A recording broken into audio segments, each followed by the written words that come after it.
Hello everyone. Okay, सो आज हम क्या पढ़ने जा रहे हैं आप जान चुके होंगे, right? We are going to study about Coulomb's law. Okay, तो कूलम्ब्स लॉ क्या कहता है? Coulomb's law actually electrostatic force के बारे में कहता है, दैट कितना रिपल्सन और अट्रैक्शन का अमाउंट हो रहा है। हमने लास्ट स्टडी कर दिया था कि कैसे हम एक बॉडी में एक चार्ज को क्रिएट कर सकते हैं, बट अभी हम ये स्टडी करने जा रहे हैं कि इन दोनों चार्जेस, अगर हम दो चार्जेस को पास में रखते हैं तो उनके बीच क्या इंटरेक्शन हो पाता है। ठीक है, समझ में आया ना आपको? अरे हाँ कि ना कहो यार। देखो बहुत सिंपल सी चीज है, देखो बहुत इजी है और ये आपके एग्जाम ओरिएंटेड बहुत इंपॉर्टेंट कॉन्सेप्ट है। ध्यान से देखिए तो इलेक्ट्रोस्टैटिक फोर्स के बारे में क्या कहता है ये। देखो, द फोर्स ऑफ अट्रैक्शन और रिपल्सन। सर आपने यहाँ पे सेंटर छोड़ दिया। अरे बता रहा हूँ, चिंता मत करो। सेंट्रल फोर्स क्या होता है? सेंट्रल फोर्स, देखो आपने ग्रेविटेशनल फोर्स को एक एज ए सेंट्रल फोर्स पढ़ चुका होगा क्लास 11th पे, हाँ कि नहीं? आपने पढ़ा है। तो क्या होता है देखो, सेंट्रल फोर्स और एक बार हम बता रहे हैं, central force is the force that acts along the line which joins the centre. ध्यान से देखो, ये सेंटर से ये सेंटर दोनों का सेंटर है, सेंट्रल फोर्स होता है। सेंट्रल फोर्स मतलब जो एक्ट करेगा along the line that joins the centre. अरे हाँ कि ना, समझ में आया इतना? देखो इसके आगे देखो, बहुत इजी चीज है। द फोर्स, सेंट्रल फोर्स हो गया जो कि सेंट्रल फोर्स है ऑफ अट्रैक्शन और रिपल्सन। देखो आइदर अट्रैक्शन हो सकता है या रिपल्सन हो सकता है। आपको मैंने बताया था बेसिक लॉ ऑफ इलेक्ट्रोस्टैटिक्स में, like charges repel each other, unlike charges attract each other.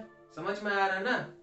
अरे हाँ कि ना कहो यार, इतना बहुत इजी चीज है। देखो ओके, तो हम सर कहने से भी आप कहां सुनने वाले हो? देखो अट्रैक्शन और repulsion between two point static charges.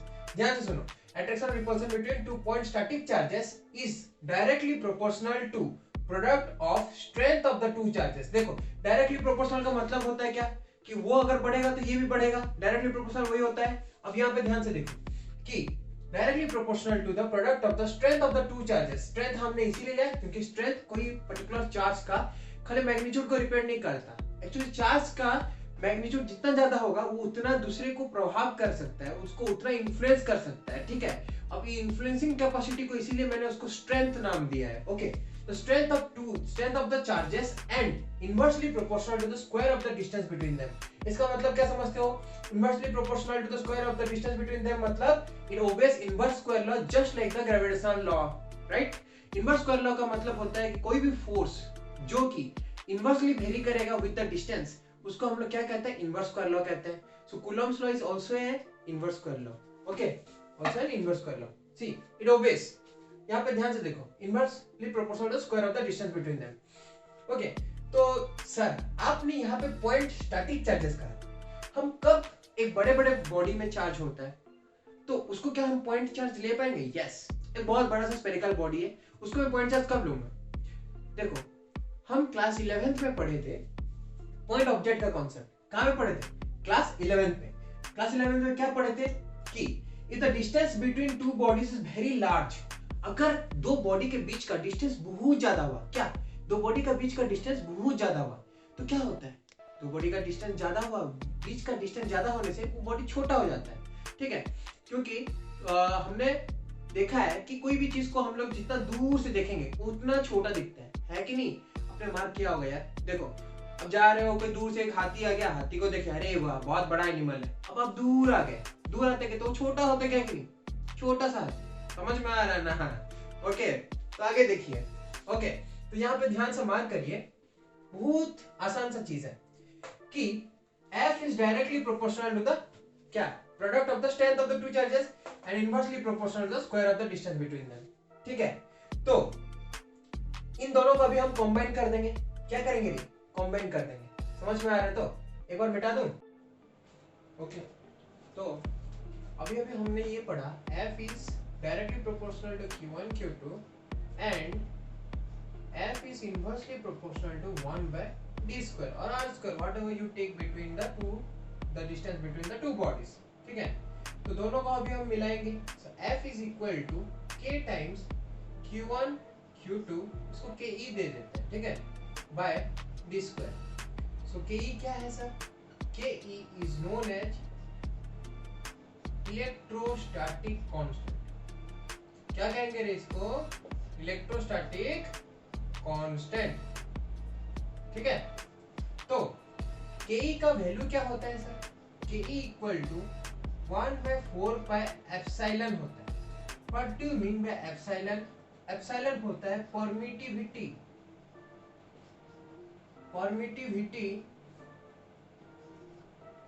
Of a medium. समझे? तो परमिटिविटी क्या होता है? देखो, epsilon not is the permittivity of air slash vacuum. हम लोग वैक्यूम का एप्सिलॉन नॉट लेते हैं, ठीक है? और एप्सिलॉन फॉर एनी मीडियम, ठीक है? तो if you are taking for air और फॉर वैक्यूम के लिए अगर ले रहे हैं तो हम उसको क्या लिख सकते हैं? 1/4 pi epsilon not Q1 Q2 by R square और D square, whatever the distance you have taken. So ये रहा आपका Coulomb's law in mathematical form. Okay, तो यहाँ पे अभी हम आपको एक छोटा सा चीज पूछते हैं, सुनो। अब ये फोर्स जो देख रहे हो अभी, ये क्या एप्सिलॉन नॉट पे भी डिपेंड कर रहा है, परमिटिविटी पे डिपेंड कर रहा है। तो परमिटिविटी क्या होता है बता रहा हूँ। एक मीडियम कितना परमिट करता है, हर एक मीडियम डिफरेंट वे से एक फोर्स को अलाउ करता है उसके बीच में एग्जिस्ट होने के लिए। सर ऐसा क्यों होता है? क्योंकि देखो, वैक्यूम में क्या है, वैक्यूम में एक चार्ज के अलावा उसके सराउंडिंग में कोई दूसरा चीज नहीं है। और अपना एयर में, सर एयर में एयर मॉलिक्यूल्स होते हैं, कोई दूसरा में बाकी मॉलिक्यूल्स होंगे। So what will happen when a static charge produces an electric field, it interacts with its surrounding also. तो सारा सराउंडिंग का प्रॉपर्टी होता है कि वो डिफरेंट वे से अलाउ करेगा इलेक्ट्रिक फील्ड अपने थ्रू से पास होने के लिए, ठीक है? और उसको हम डिटेल में कमिंग क्लासेस में और अच्छे से पढ़ने वाले हैं। we'll read about the dielectric and what are the main properties of it. okay, so permittivity varies from medium to medium, एक मीडियम से मीडियम टू मीडियम, ये क्या करेगा रे? वेरी करेगा। समझ में आ रहा है ना चिच्ची सर? हाँ सही तो लिखे हैं। ओके, अब आगे देखो। तो परमिटिविटी ऑफ वाटर कितना होता है? एक चीज याद रखो रे, वाटर का के का वैल्यू हम लोग जहाँ पे ये के अलग है। वाटर में क्या होता है, अपना फोर्स जो होता है ना वो 80 गुना कम हो जाता है as compare to that of air. Sir ऐसा क्यों होता है बता रहा हूँ। इसको बताने के लिए आपको डाइलेक्ट्रिक कांस्टेंट के बारे में बताना पड़ेगा। What is the difference between के, ई एंड के, उसको हम बता रहे हैं, ठीक है? तो पहले आपको इतना समझ में आ गया। अब थोड़ा और चीजें बता देते हैं। देखो, इस 1/4 पाई एप्सिलॉन नॉट का वैल्यू होता है 9 × 10⁹ और खाली एप्सिलॉन नॉट का अगर वैल्यू लिखेंगे तो हमको 8.85 × 10⁻⁻12 मिलेगा, ठीक है? तो यूनिट बताइए, ध्यान से सुनो। यूनिट बहुत सारे बच्चे क्या करते हैं ना, गलत कर देते हैं। आपको यूनिट रटने का बिल्कुल जरूरत नहीं है। देखो, अब एप्सिलॉन नॉट इधर है, ये यूनिटलेस है, इसको इस तरफ ले लो। फोर्स का क्या होता है?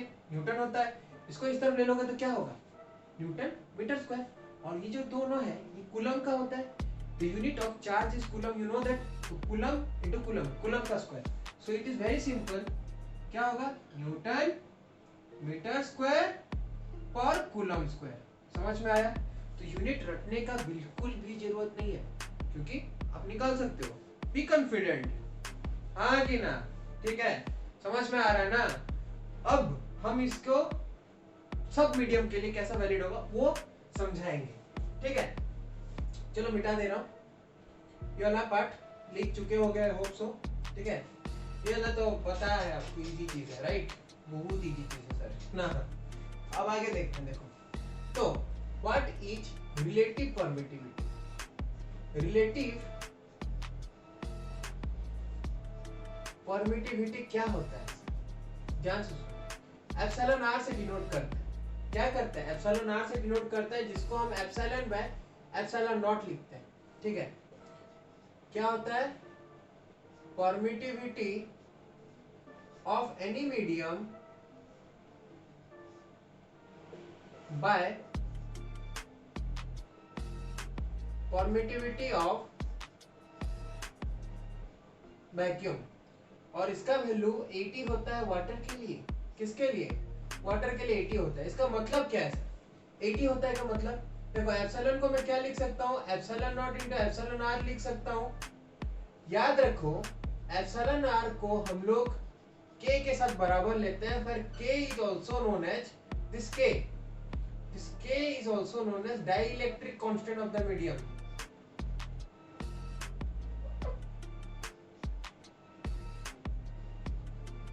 क्या कह सकते हैं इसको रे? Dielectric constant of the medium. अरे समझो, बहुत इजी चीज है। क्या सर, इजी चीज तो है ही। देखो ये सब बेसिक्स है, जिसको नहीं पता है उसके लिए है, जो पहली बार जान रहे हैं उसके लिए है। बेसिक्स है, बेसिक के साथ हम धीरे धीरे एंटर कर जाएंगे डेप्थ में भी, डोंट वरी। सी, तो यहाँ पे आपके पास क्या है? Epsilon r, epsilon r. तो अभी मैं अगर कोई एक, तो अभी मैं अगर आपको बोलूं कि वाटर के लिए लिखो या और कोई दूसरा मीडियम के लिए लिखो, तो फोर्स फॉर एनी मीडियम क्या होगा?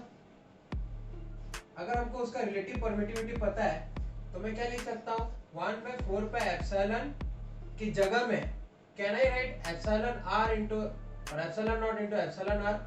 Can I write this? हाँ कहो। हाँ सर लिख सकते हैं। और वो क्या हो गया? Q1 Q2 bye D square. ठीक है, ये हो गया फोर्स फॉर एनी मीडियम। तो कहने का तात्पर्य क्या है सर आपका? फोर्स इन एनी मीडियम में अब यहाँ पे एप्सिलॉन आर देख रहे हो, तो अभी जो मैंने बताया कि 1/80 टाइम्स हो गया, ये कैसे हुआ? क्योंकि डाइइलेक्ट्रिक कांस्टेंट k का वैल्यू उसका कितना है? सपोज जैसे कि आपके सीबीएसई ने पूछा, आई थिंक 2010 में पूछा था, चेक कर लेना कब पूछा था। ठीक है, तो उसने पूछा कि 8 न्यूटन का फोर्स है दो चार्ज के बीच में, 2 चार्जेस। 8 न्यूटन का फोर्स का between 2 charges in air, what will be the force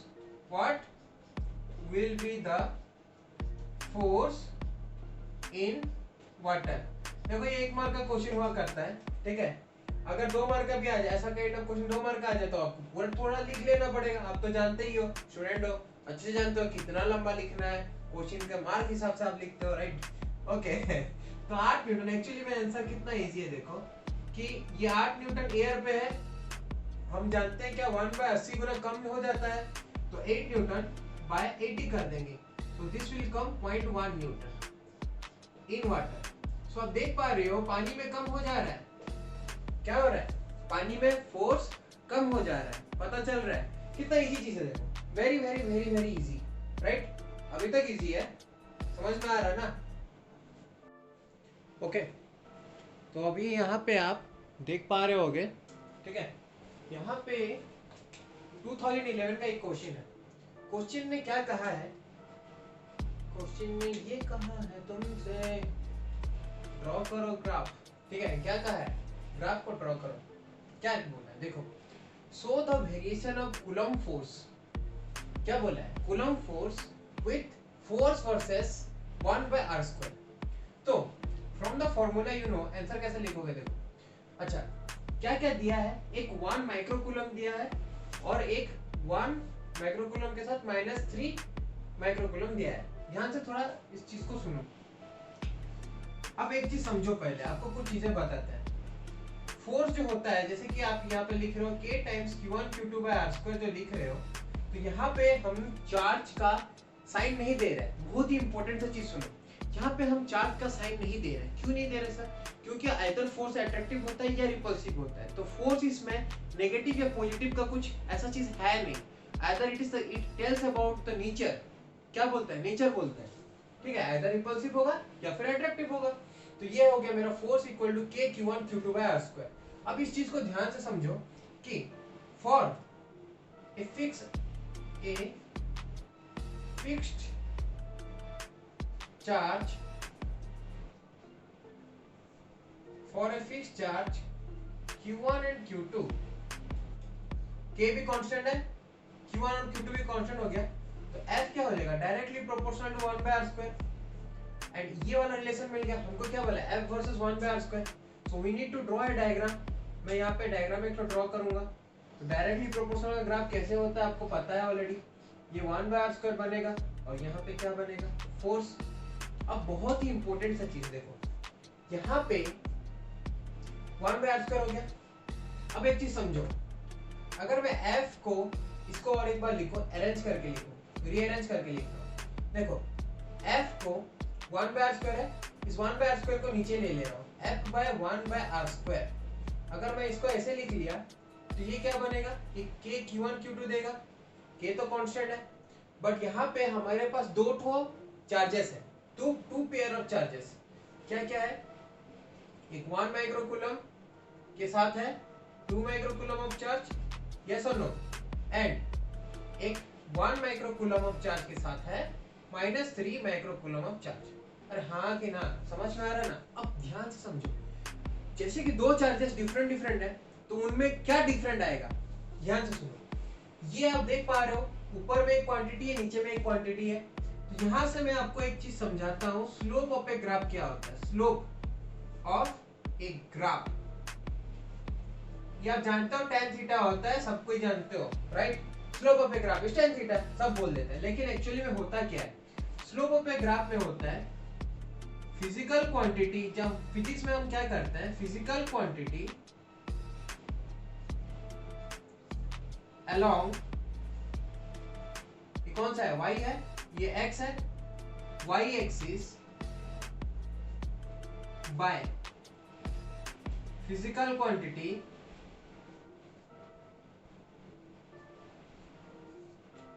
along x axis लेते हैं।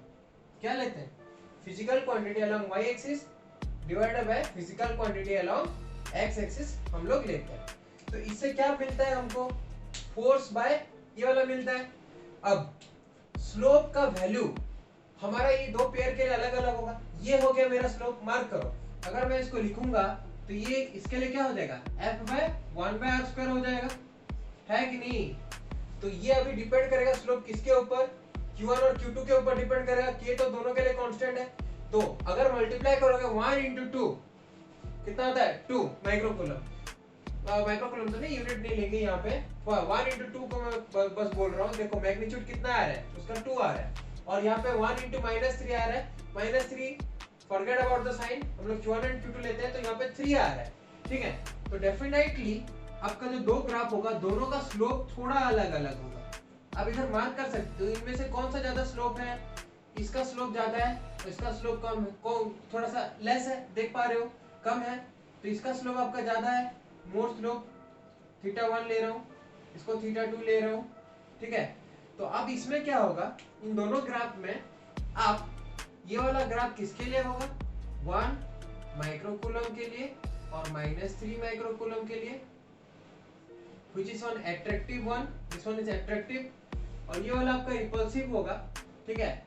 इस रिपल्सिव ग्राफ के लिए क्या लिखेंगे, ये 1 माइक्रोकूलम का होगा एंड 2 माइक्रोकूलम का होगा, ठीक है। अरे यार माइक्रो मतलब जानते हो तो, micro means 10 to the power -6 prefix है, इसका वैल्यू है। यहाँ पे आप इतना कूलम लगा सकते हो, माइक्रोकूलम का मतलब यही है, ठीक है। समझ में आया ना। तो स्लोप दोनों का अलग अलग होगा, तो ऐसे हम ड्रॉ करेंगे। तो ये आपका कॉन्सेप्ट है, समझ में आया, that is related to Coulomb's law, okay. तो चलो ये वाला एक क्वेश्चन है जो कि कूलम्स लॉ पे बेस्ड है, आप थोड़ा ट्राई करके दिखाइए, पॉज करो वीडियो को और ट्राई करो, ठीक है, ओके ओके। तो देखिए क्वेश्चन में ये कहा है आपसे कि एक दो चार्ज है, दो चार्ज सिस्टम है, एक दो चार्ज सिस्टम है जिनका चार्जेस मिलकर कितना है, Q है, total charge is Q, okay. अब टोटल चार्ज Q में हम क्या करेंगे, बहुत इजी सा है, देखो कितना इजी है। गिवन क्या है, given is net charge Q, क्या लेंगे, let Q be the charge on a body, कोई एक बॉडी में आप Q ले लो, पूछा है कि आपको कितना कितना चार्ज का डिस्ट्रीब्यूशन करूं, इस Q को कैसे डिवाइड करूं, so that they must have maximum force. Force कितना होगा, maximum force between the two charges. तो एक में Q कर दिया तो दूसरा में क्या लिखेंगे, capital Q minus small q।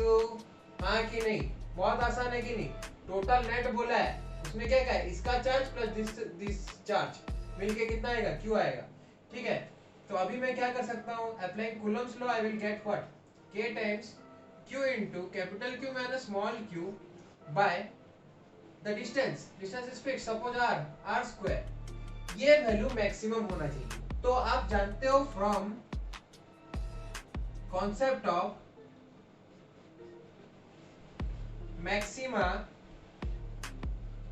क्या पता है हमको कि अगर ये मैक्सिमम है that means df by q variable है, dq कौन सा q वेरिएबल है, देखो स्मॉल q का अमाउंट वेरिएबल है, कैपिटल Q तो कांस्टेंट है, मस्ट बी इक्वल टू 0। क्या होगा, मस्ट बी इक्वल टू 0। तब इसमें क्या होगा, ये वाला टर्म बाहर निकल आएगा, तो हम इसको डिफरेंशिएशन करेंगे। देखो d by dq of k by r square बाहर निकल आया because they are constant. So क्या होगा, q minus q square is equal to 0। पकड़ में आ रहा है, अरे हाँ कि ना, कितना आसान है, देखो हार्ड कहां पे है। अब इसको देखो, ये वाला टर्म इसको मल्टीप्लाई कर दो, 0 हो गया। तो अभी इसको अलग अलग करके करेंगे, तो q का कैपिटल Q कांस्टेंट है, बाहर आ जाएगा, dq by dq क्या होगा, q dq by dq minus d by dq of q square must be 0। तो दैट इंप्लाइज ये बन गया q into 1 minus twice of q is equal to 0. So that implies q is equal to twice of small q. That implies small q is equal to capital Q by 2. क्या है, very easy, आसान है, right, देख के कर लो। ठीक है, अब यहाँ ध्यान से देखिए कि कुछ इंपॉर्टेंट पॉइंट्स है कूलम्ब्स लॉ के बारे में, और भी लिखाऊंगा। ठीक है, तो देखो परमिटिविटी ऑफ ए मीडियम क्या होता है, एक्चुअली वो होता है मेजर ऑफ द इन्फ्लुएंस, कितना इन्फ्लुएंस एक एक्सटर्नल इलेक्ट्रिक फील्ड करेगा। we'll read about electric field in our next lecture. okay, एक इलेक्ट्रिक फील्ड एक चार्ज के द्वारा ही प्रोड्यूस हुआ होता है, और हम उसके बारे में A to Z सब डिटेल्स में पढ़ेंगे। ठीक है, तो इफ एक्सटर्नल फील्ड, जो बाहर का फील्ड इन्फ्लुएंस करेगा, वो अगर स्ट्रॉन्ग है तो वो ज्यादा पोलराइजिंग इफेक्ट दिखाएगा। अभी के लिए बस आप इतना याद रखो कि जितना ज्यादा इन्फ्लुएंस वो एक मीडियम पे कर पाया, वो उतना ज्यादा आपको क्या परमिट कर देगा। लेकिन अगर इन्फ्लुएंस ज्यादा नहीं कर पाया तो ज्यादा परमिट नहीं कर रहा है। तो ऐसे टाइप के मीडियम और उनका पोलराइजिंग इफेक्ट के बारे में हम कैपेसिटर्स जब पढ़ेंगे तब और डिटेल्स में पढ़ेंगे, उनके बारे में अच्छे से जानेंगे। ठीक है, तो फिलहाल के लिए इतना जान के रखो कि वो कितना इन्फ्लुएंस एक चार्ज गिरा पा रहा है एक मीडियम पे। ज्यादा इन्फ्लुएंस गिराया वो ज्यादा परमिट करेगा, कौन, आपका मीडियम। ठीक है, तो उसके बाद देखो रिलेटिव परमिटिविटी फॉर मेटल्स, वाह क्या, for metals that is conducting medium is always infinite. क्या होगा यार, मेटल्स के लिए इनफाइनाइट होता है। इसका भी प्रूफ कमिंग क्लासेस में इसको मैं प्रूफ भी करूंगा, इसको मैं प्रूफ करके दिखाऊंगा आपको। ठीक है, नेक्स्ट क्लास में प्रूफ करूंगा, क्योंकि इलेक्ट्रिक फील्ड तब पढ़ाऊंगा ना, तो तब अच्छे से हम जानेंगे। ठीक है, उसके बाद देखो द फोर्स बिटवीन, अभी के लिए बस इसको लिखो, the force between two charges is independent of presence of third charge. जैसे आपका ग्रेविटेशनल फोर्स में भी होता था, क्या होता था, the gravitational force between two masses is independent of the presence of the third mass. उसी तरह यहाँ पे द फोर्स ऑफ अट्रैक्शन और repulsion between any two charge is independent of another charge. Net effect अलग हो सकता है, लेकिन ये अगर दो चार्ज है तो उसके चारों ओर जितने भी चार्ज है, इन दोनों के बीच का कुछ चेंजेस नहीं आने वाला, वो सिर्फ मीडियम पे डिपेंड कर रहा है, दूसरे चार्ज के प्रेजेंस पे डिपेंड नहीं करेगा। यार समझ में आ रहा है ना। ओके, तो यहाँ पे फिर क्या है, देखो due to the presence of surrounding molecules the resultant force changes in different medium. तो रिजल्टेंट फोर्स आता है वो चेंज होता है। ठीक है, changes in different medium. This maximum force is seen in vacuum. Vacuum में कोई भी मॉलिक्यूल्स नहीं होता, हम उसके बारे में पढ़ेंगे जब पोलराइजेशन को अच्छे से पढ़ेंगे। ठीक है, So maximum force is seen in vacuum in between two charges. In two charges, maximum force in between two charges. ठीक है? Electrostatic force is conservative force. What do you mean by conservative force? ठीक है? Simple सा चीज होता है. Work done by it is independent of path followed. ठीक है, ध्यान से सुनो. कंजर्वेटिव फोर्स अभी के लिए जान के रखो. ये जो फोर्स है उसको और डिटेल्स में हम अच्छे से पढ़ेंगे. कहाँ पे? पोटेंशियल जब हम पढ़ेंगे तब उसको डेप्थ में मैं बताऊंगा. ठीक है, अभी के लिए प्रॉपर्टीज है, इनको जान के रखो. ठीक है, और क्या प्रॉपर्टीज होता है सर? और अगर प्रॉपर्टीज के बारे में बात करेंगे, पहला पॉइंट को मिटा रहा हूं, रुको. देखो, और प्रॉपर्टीज में होता है दिस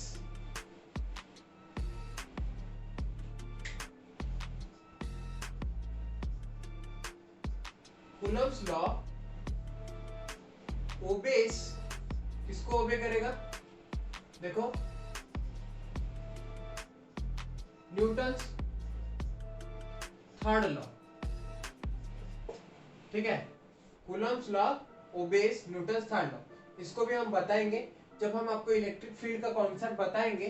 तब हम एक साथ आपको वेक्टर फॉर्म भी बता देंगे. क्या? कूलम्स लॉ का. लेकिन पहले इलेक्ट्रिक फील्ड का कॉन्सेप्ट मेरे को बताने दो, फिर हम बताएंगे. ठीक है, ओके. तो ये सब चीजें जान के रखो जो कि कूलम्स लॉ से रिलेटेड और इम्पोर्टेंट है. चलो मैं आपको और एक चीज भी बता देता हूँ. क्या बताएंगे सर? बोल रहा हूँ, काय टेंशन ले रहे हो? आज खाली मैं इस लेक्चर को कूलम्बिक फोर्स के ऊपर रखना चाहता हूँ. ठीक है, ओके. तो इसीलिए इलेक्ट्रिक फील्ड को कुछ वैसा टाइप्स के प्रॉब्लम को इंसर्ट नहीं कर रहा हूँ. ठीक है, फोर्स में आप देखो वेक्टर की तरह ही आप चीजों को डील कर सकते हो. देखो, अगर यहाँ पे सेम काइंड ऑफ चार्जेस हुए, यहाँ पे क्यू हुआ, यहाँ पे क्यू हुआ, यहाँ पे क्यू हुआ, यहाँ पे भी क्यू हुआ. ओके, तो सेंटर में नेट फोर्स कितना होगा? Net force summation of the force will be 0. सुनो, समेशन ऑफ द फोर्स के बारे में जब मैं बोल रहा हूँ, यहाँ पे एक तो हम लोग दूसरा एक चार्ज रखेंगे. दो टाइप्स के चार्जेस होते हैं. सुनो, एक होता है टेस्ट चार्ज और एक होता है सोर्स चार्ज. सो क्या कहेंगे? Test charge. इसको क्या कहेंगे? Source charge. ठीक है, टेस्ट चार्ज का काम क्या होता है? Use to test the what? Strength. तो डेफिनेशन बताओ. देखो, टेस्ट चार्ज क्या होता है? Test charge is a very small charge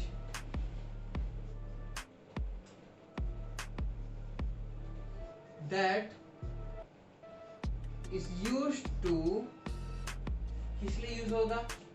क्यों यूज होगा? टू टेस्ट करें किसको? सोर्स चार्ज को. is used to test source charge. किसको? Source charge is used to test source charge. ठीक है, सोर्स चार्ज को ये क्या करेगा? टेस्ट करेगा. ठीक है, test source charge without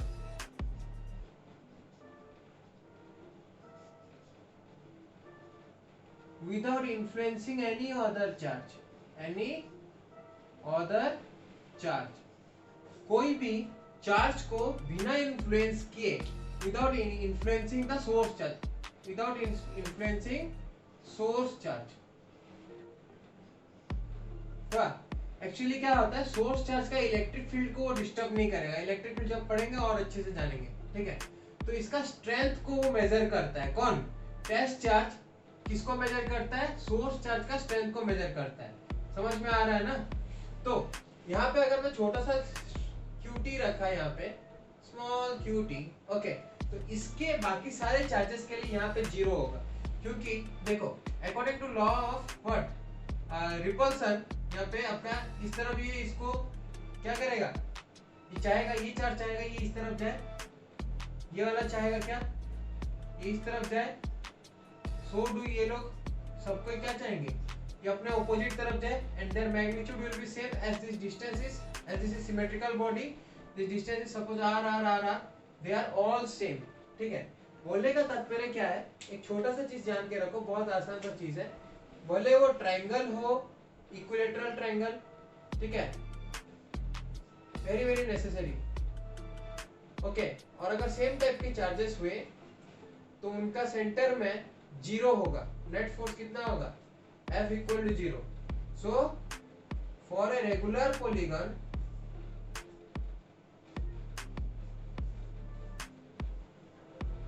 if all vertices have same charge, अगर चार्ज उसका सेम है, if all the vertices have same charge, then the net force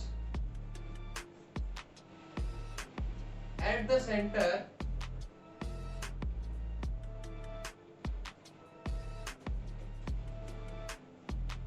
is 0.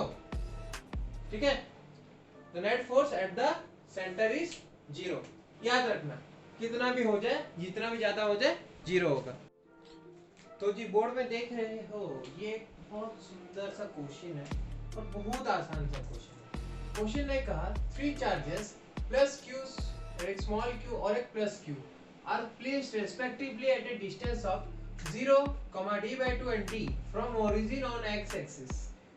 If the net force expressed by plus q charge placed at x equal to 0 is 0, then or the value of small q each, बोला क्या है, ये x axis है, सोच लो, ये वाला point origin है, origin पे कितना है आपका कैपिटल प्लस q चार्ज रखा गया है और कुछ डिस्टेंस d पे कितना रखा गया है और एक प्लस q चार्ज है। अब दोनों के बीच में डेफिनेट रिपल्सन होगा। अब ये देखो d/2 डिस्टेंस पे कितना, d/2 डिस्टेंस पे और एक सम छोटा सा चार्ज को हमने रखा, इस q चार्ज का वैल्यू कितना होगा if whole system is under equilibrium. ये भी क्वेश्चन आता है और q पे 0 हो रहा है चार्ज बोल के आया है। ठीक है, सो सॉल्यूशन देखो, सॉल्यूशन कैसे होगा, क्योंकि यहाँ पे हम देख सकते हैं एज द नेट चार्ज, क्या कहा, net charge on the body at O is 0. So let's equate the coulombic forces which are acting on this body Q. तो F एक डेफिनेटली यहाँ पे एक अट्रैक्शन होगा और दूसरा रिपल्सन होगा, तभी जाके पॉसिबल है इसका इक्विलिब्रियम।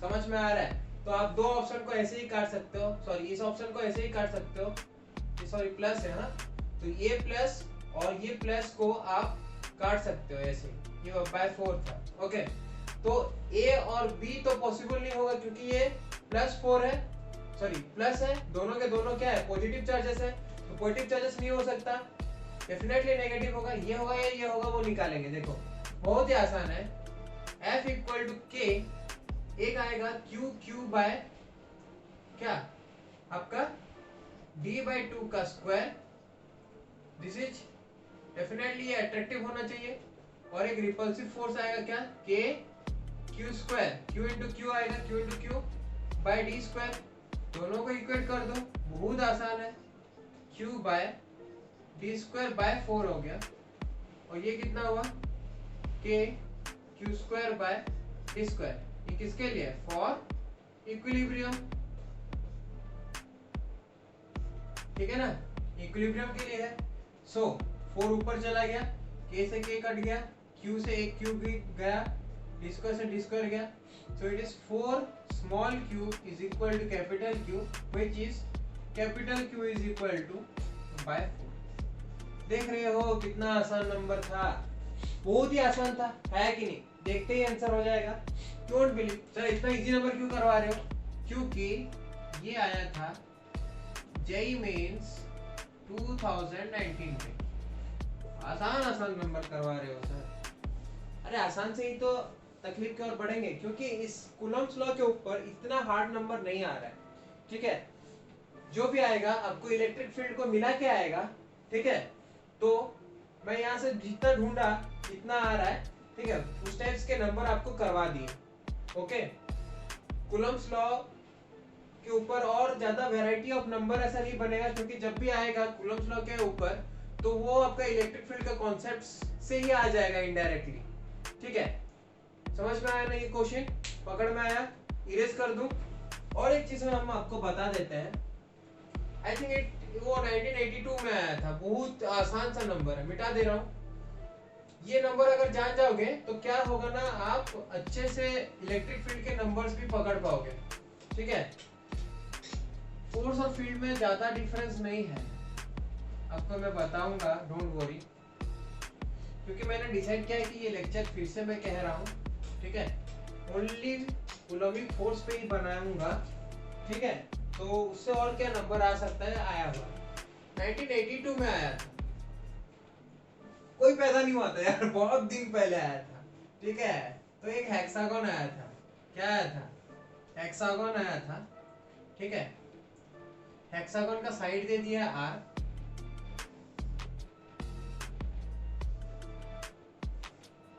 यहाँ पे क्यू है, यहाँ पे क्यू है, यहाँ पे क्यू है, यहाँ पे क्यू है, यहाँ पे भी क्यू है। बोला क्या है सर, बोला है कि यहाँ पे अगर माइनस क्यू हुआ then what is the direction और फोर्स, इसको नाम दे देते हैं A B C D E F. वाह, पूछा क्या है, what is the direction of force and its value. बहुत आसान है, कुछ भी नहीं है। देखो, पहला चीज हम उसका फोर्स का डायरेक्शन जानेंगे, फिर उसका मैग्नीट्यूड भी जानेंगे। देखो यहाँ पे आप मार्क करो, ये ऑपोजिट में है, ये दोनों क्या है, डायरेक्टली ऑपोजिट में है, तो ये इसको इस तरफ अट्रैक्ट करना चाहेगा, ये भी इसको अट्रैक्ट करना चाहेगा, दोनों फोर्स सेम है, अट्रैक्शन से कैंसल। ये इसको ऐसे अट्रैक्ट करना चाहेगा, दोनों फोर्स ऑपोजिट है, कैंसल। लेकिन यहाँ पे देखो, कैंसल करने के लिए बी में नहीं है कुछ, मतलब ये इस तरफ जाएगा, फोर्स ऑफ अट्रैक्शन, ठीक है। And let me explain you, क्योंकि ये हेक्सागन है और इस पे आपका क्या पूरा सिमेट्रिक फिगर है, ये सब मिला देने से कितना होगा, ये 6 एंगल है, देखो 1 2 3 4 5 6, ये 6 एंगल को मिलाने से आएगा 360 डिग्री, 360 डिग्री। वाह, सब सेम है। तो एक का अगर x ले लो तो 6x इक्वल टू 360 डिग्री, एक का वैल्यू कितना है रे, 60 आ गया। तो एक का वैल्यू अगर मेरा 60 आ रहा है, मतलब क्या है, ये वाला 60 है, सोच लो, देखो ये वाला 60 आ गया। अब ये और ये दोनों सिमेट्रिकल है, क्योंकि ये आपका लाइन ज्वाइन कर रहे हैं तो सिमेट्रिकल है, ये दोनों सेम होंगे। अगर ये दोनों सेम है तो ये दोनों एंगल भी सेम, और ये दोनों एंगल सेम है, तो डेफिनेटली ये वाला भी 60 होगा, ये वाला भी 60 होगा। Now this triangle is an, क्या है, ये ट्रायंगल क्या बन गया, एक इक्विलैटरल ट्रायंगल बन गया। तो अगर ये बाहर का साइड जो आर दिया था, क्योंकि ये रेगुलर है, देखो सब साइड सेम है, तो ये वाला भी आर बन जाएगा, ये वाला भी आर है, ये वाला भी आर है, सब चीज आर है।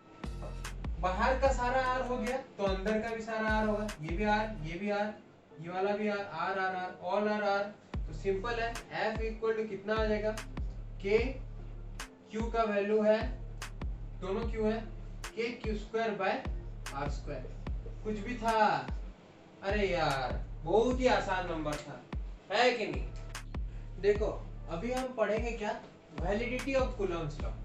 वैलिडिटी ऑफ कूलम्स लॉ का मतलब क्या है, देखो कहाँ कहाँ पे आपका कूलम्स लॉ वैलिड होगा। सबसे पहला चीज है, for a static charge, for a static charge, एक स्टैटिक चार्ज इन्फ्लुएंस लिखेंगे। एक पहला चीज है स्टैटिक चार्ज का इन्फ्लुएंस। दूसरा, ध्यान से सुनना, फॉर डिस्टेंसेस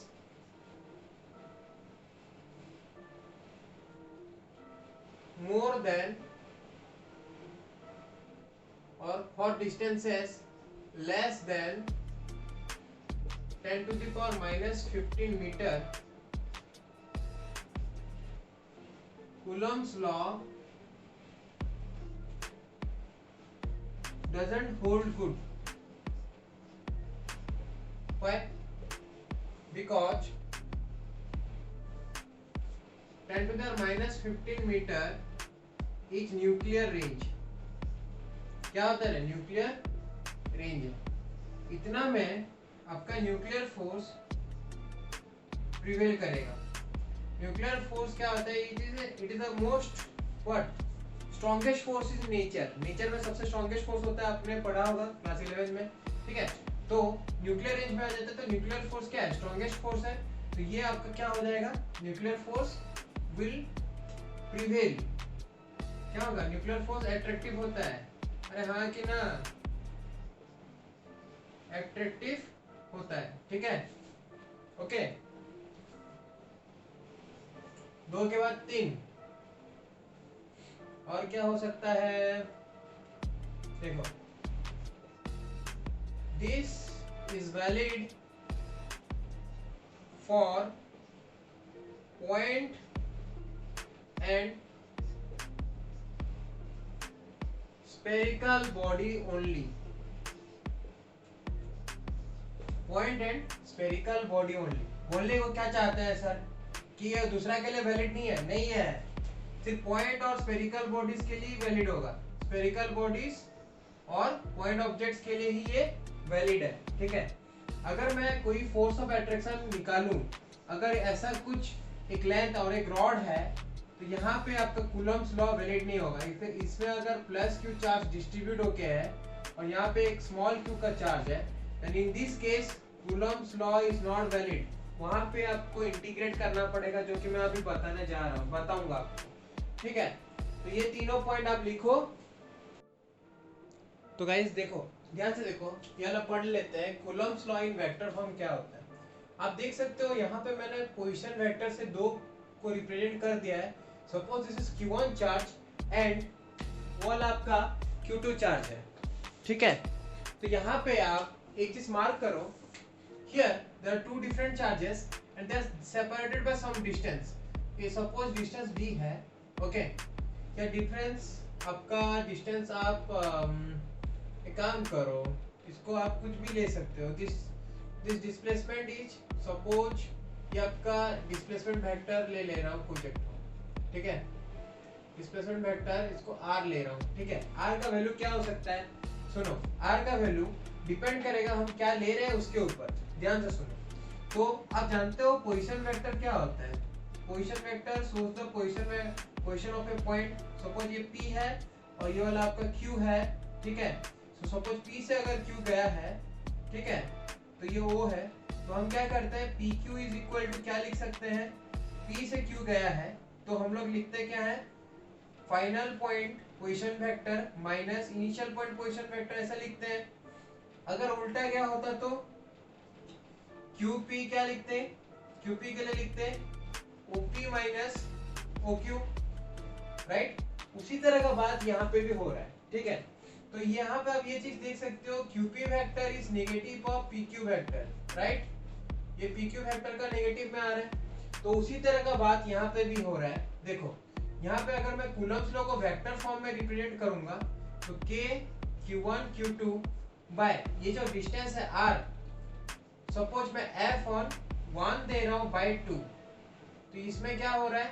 ध्यान से एक चीज मार्क करो, इसमें हम ले रहे हैं, कौन सा डिस्टेंस ले रहे हैं वो सबसे बड़ा मैटर कर रहा है, ओके।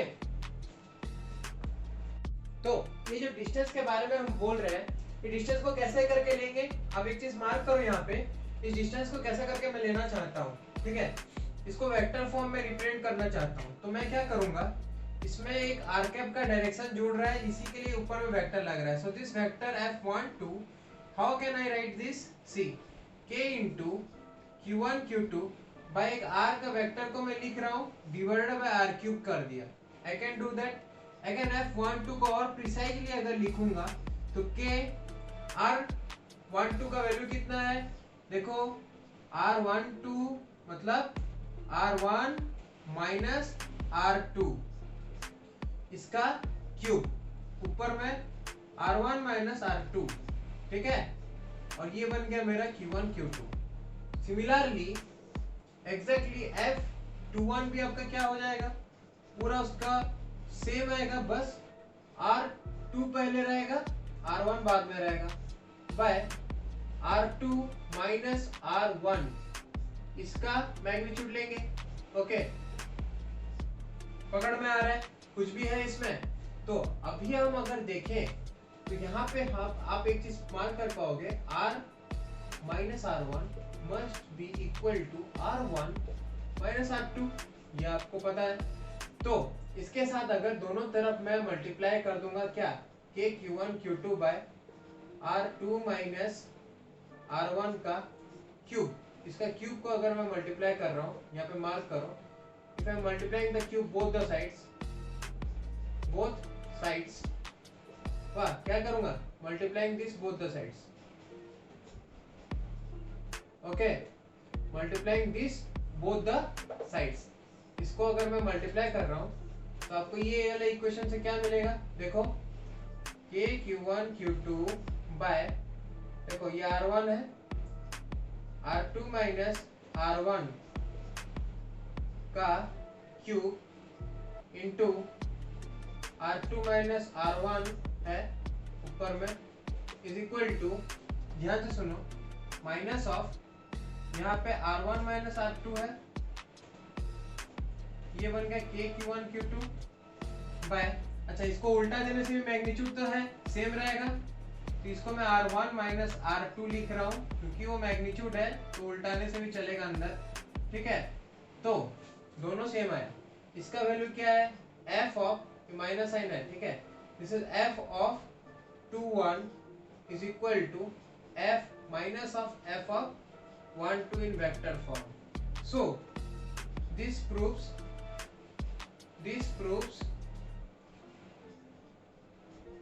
Coulomb's law obeys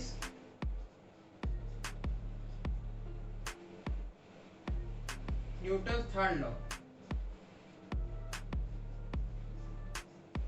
तो वेक्टर फॉर्म ही इसका प्रूफ है, समझ में आया ना, क्या कहा मैंने, वेक्टर फॉर्म ही आपका इस चीज का पूरा प्रूफ है। क्लियर हो गया इतना, अरे फुल क्लियर। तो ध्यान से देखो, types of distribution and densities में हम पढ़ने वाले हैं। देखो सबसे पहले मैं पढ़ाऊंगा आपको लीनियर चार्ज डेंसिटी। लीनियर क्या रे, लीनियर चार्ज डेंसिटी, अरे समझ में आ रहा है ना। लीनियर चार्ज डेंसिटी मतलब आपको ये चीज पता चल गया होगा कि कोई चीज लीनियर में वेरी कर रहा है और उसका हमको डेंसिटी निकालना है। चार्ज डेंसिटी मतलब here first charge is distributed, charge is distributed over, कहाँ डिस्ट्रीब्यूटेड कहाँ हुआ है, चार्ज इज डिस्ट्रीब्यूटेड ओवर, कहाँ पे डिस्ट्रीब्यूट हुआ है, देखो ए लेंथ, ठीक है, यूनिफॉर्मली, यहाँ पे हम लोग ले रहे हैं यूनिफॉर्मली, एज्यूम किए हैं, नॉन यूनिफॉर्म होने से भी चलेगा, कोई बात नहीं है, ठीक है। तो लीनियर चार्ज डेंसिटी को निकाल रहा हूँ, ठीक है। तो लीनियर चार्ज डेंसिटी में क्या लिखूंगा, देखो dm by dl, जो हम सिंपली m by l लिख सकते हैं, this will be equal to lambda. मैं लैम्बडा से दे रहा हूं क्या, लीनियर चार्ज डेंसिटी को। सिमिलरली एरियल और सुपरफिशियल चार्ज डेंसिटी क्या होगा, चार्ज डेंसिटी, ध्यान से समझो इस चीज को, ठीक है, कुछ नहीं है। हियर चार्ज, समझ में आ रहा है ना, चार्ज क्या है, हियर चार्ज इज डिस्ट्रीब्यूटेड, कहां पे डिस्ट्रीब्यूटेड होगा, ओवर, कहां पे डिस्ट्रीब्यूट हो रहा है, चार्ज डिस्ट्रीब्यूटेड ओवर है सरफेस, एक एरिया में डिस्ट्रीब्यूटेड होगा, ओवर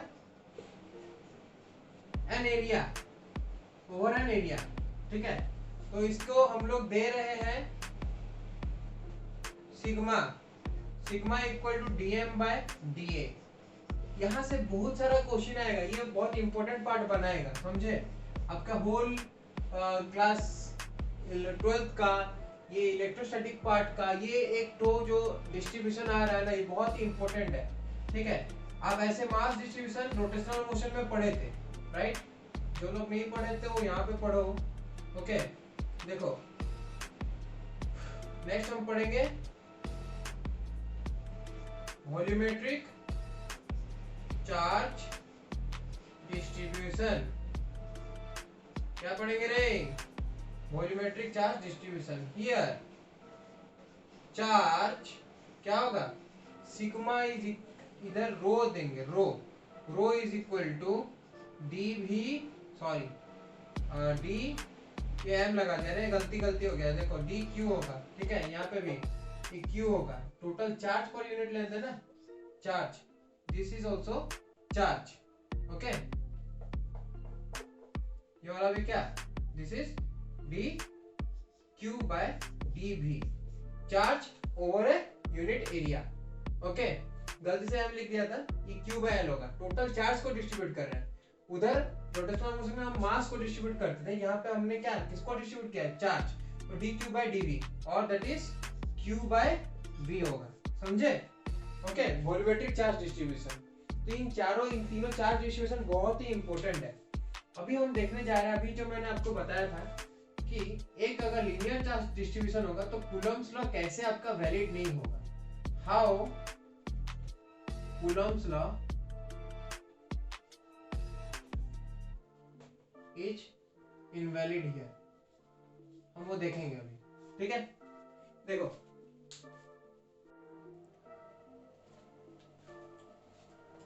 ओके तो ये है आपका वो वाला क्वेश्चन जो मैं आपको देना चाहता था, ठीक है? तो इस पे अभी आप क्या हो रहा है, ध्यान से मार्क करो। यहाँ पे आपका कूलम्ब्स लॉ वैलिड नहीं होगा, क्योंकि यहाँ पे और ये जो चार्ज आप देख रहे हो, this charge is no more distributed over a no more distributed on a fixed point, it is distributed over a length। अब ऐसे नंबर को कैसे किया जाए? ऐसे नंबर को करने का तरीका होता है by using integration, ठीक है? इस नंबर को मैं डायरेक्ट बता रहा हूँ, अगर आपको आता है और करना चाहते हो तो पॉज करके कर सकते हैं। तो ध्यान से देखिए, बहुत आसान नंबर है। एक छोटा सा हम लोग एलिमेंट लेंगे, ठीक है, जिसका लेंथ होगा dx। क्या इसका लेंथ होगा dx, ठीक है? अब ये dx एलिमेंट का डिस्टेंस हम लोग लेंगे क्या, x फ्रॉम दिस, ठीक है? क्या कितना लेंगे रे? x लेंगे। अब एक चीज मार्क करो, क्योंकि ये dx है, इसका चार्ज भी बहुत ही छोटा होगा, ठीक है? So small dq amount of charge is there in dx element. तो इसके लिए मैं कूलम्ब्स लॉ का अप्लाई कर सकता हूं इसमें, अगर कोई चार्ज q है तो। अगर एक स्मॉल q है यहाँ पे तो मैं इसको अप्लाई कर सकता हूँ। तो यहाँ पे ध्यान से देखो, अगर ये स्मॉल q कहाँ से, इसको कैसे लिखेंगे देखो, ध्यान से देखो। तो अप्लाइंग कूलम्ब्स लॉ क्या मिलेगा मेरे को? F is equal to k q dq by x का स्क्वायर। अच्छा dq को मैं कैसे एक्सप्रेस करूंगा x के टर्म्स में, वो आप मार्क करो। लेट लैम्बडा बी द क्या, linear mass density, linear mass density. Lambda क्या है? लैम्बडा है आपका क्या, लीनियर मास डेंसिटी। ओके तो अब लीनियर मास डेंसिटी के लिए अभी यहाँ पे क्या करने वाले देखो। तो लैम्बडा इज इक्वल टू, ध्यान से देखो, lambda equal to can I write D Q by D X. छोटा सा एलिमेंट के लिए वैलिड होगा, तो डी क्यू का वैल्यू क्या होगा? Lambda D x. क्या होगा रे वैल्यू? डी क्यू का वैल्यू होगा आपका लैम्बडा डी एक्स। अब ध्यान से देखो, इस डी क्यू का वैल्यू को मैं लैम्बडा डी एक्स को लेके कहाँ पे पुट करूंगा? मैं अपना डी क्यू की जगह पे पुट करूंगा। सो इक्वेशन 1 दे दो इसको। नाउ इक्वेशन 1 बिकम्स क्या हो जाएगा? छोटा सा एलिमेंट के लिए इसको df ले लेते हैं, ठीक है? तो df इज इक्वल टू, देखो df इज इक्वल टू क्या हो जाएगा? k टाइम्स q, dq है, dq को क्या लिखूंगा? लैम्बडा dx बाय x का स्क्वायर। तो अभी इसको इंटीग्रेटिंग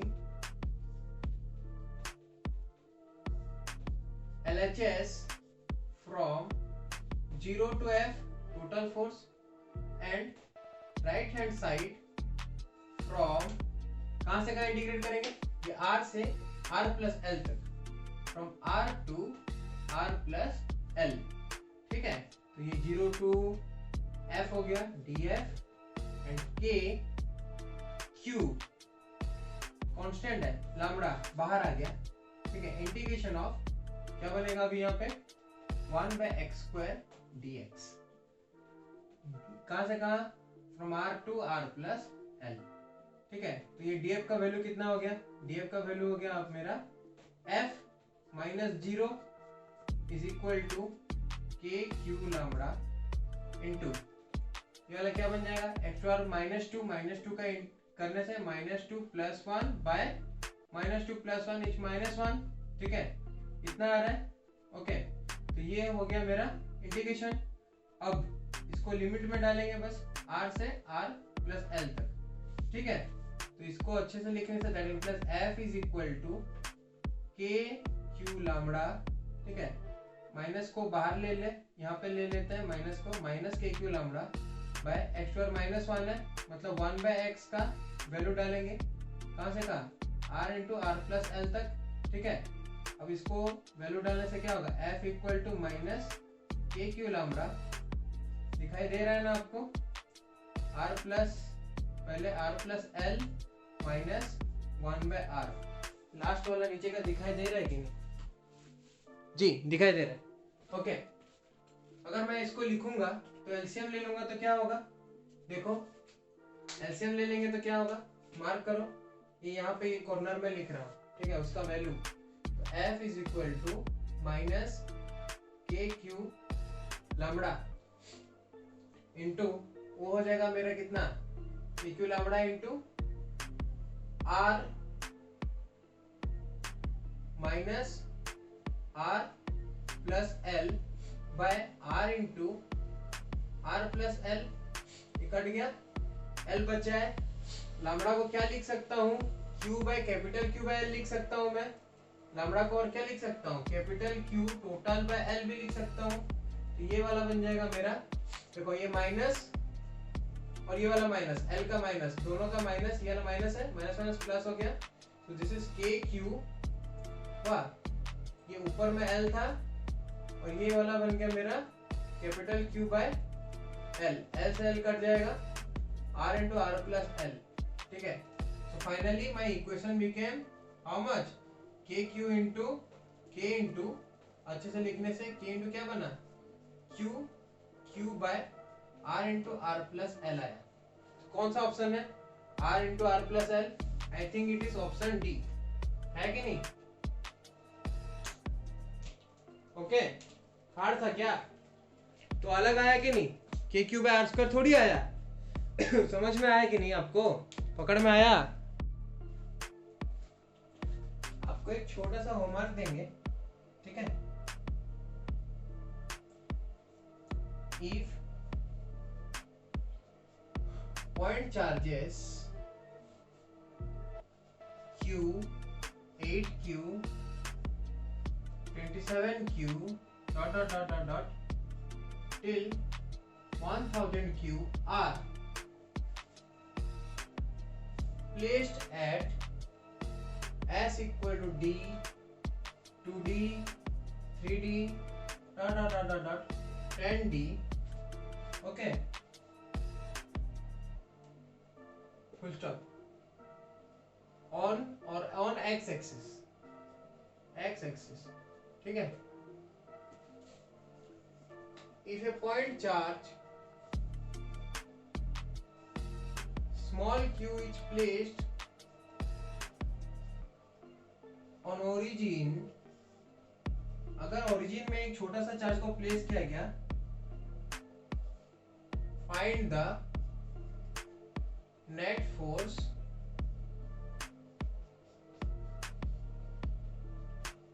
experienced by it। इसका आंसर कमेंट्स में करिएगा, समझे, ओके, गॉट इट। तो बाकी आप पढ़ते रहिए। अब नेक्स्ट वाला वीडियो मैं जितना जल्दी हो सके लेके आऊंगा, ठीक है, जितना जल्दी हो सके। ओके, इलेक्ट्रिक फील्ड के बारे में पढ़ेंगे, मजा करेंगे, ठीक है।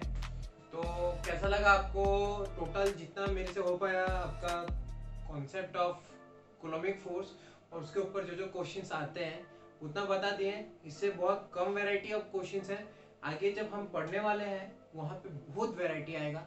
और आपको इतना कह सकता हूँ मैं सारा नंबर करवाऊंगा, मजा बहुत आने वाला है, ठीक है। ओके, तब तक आप फील करते रहिए विथ फील ऑफ फिजिक्स।